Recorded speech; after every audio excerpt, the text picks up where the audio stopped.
how is money created? Where does money come from? People have this kind of feeling, well, it's the government's in it. No. Overwhelmingly, massively overwhelmingly, it is not the government's. It is private banks, which, if you do the research, owned by the same people under different names, the same network under different names. Private banks are creating what we call money out of fresh, bloody air and then charging us interest on it. And it works like this. If you go into a bank and you borrow $50,000, what does the bank do? Does it move precious metal anywhere? I mean, what does it do? What it does is it types into your account $50,000. And from that moment, you start paying interest on $50,000 that has never, does not, and will never exist. Fresh air, theoretical money called credit.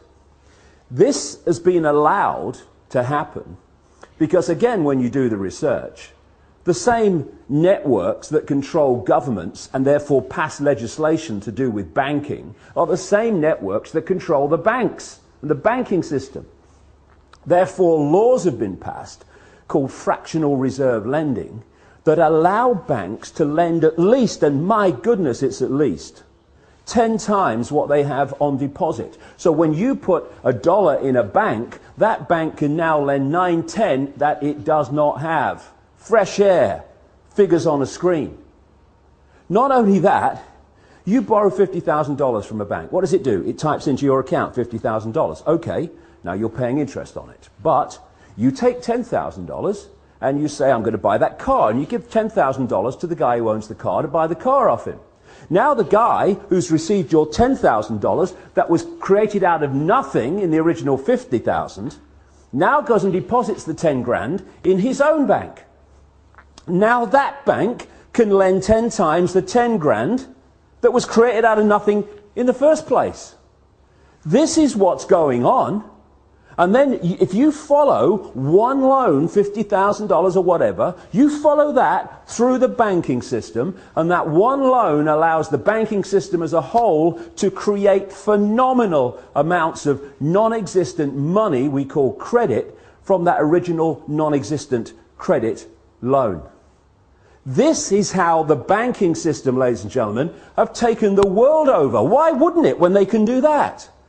And there's another little scam here. All written in on purpose, cold, calculated. When you go into a bank and you borrow $50,000, the bank creates, even in this theoretical, ludicrous way, $50,000. But you're not paying back $50,000, you're paying back $50,000 plus interest. The interest is never created, even as credit, which means a simple fact.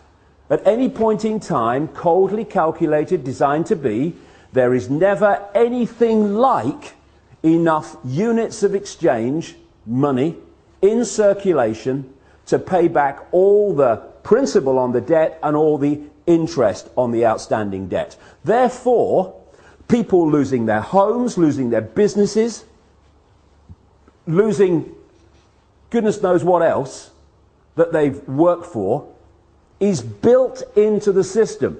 Now, when you have a boom and there's an expansion of this non-existent, ludicrous money called credit, then Peter pays Paul hides to a large extent the fact that we're in this situation where the outstanding debt cannot be paid back or even nearly paid back plus interest because there isn't the units exchange to do it.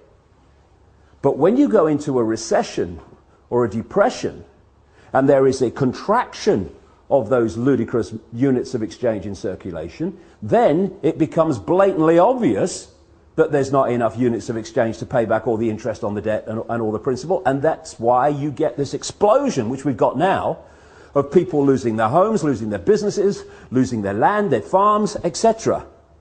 And all these tent cities that are appearing around the world.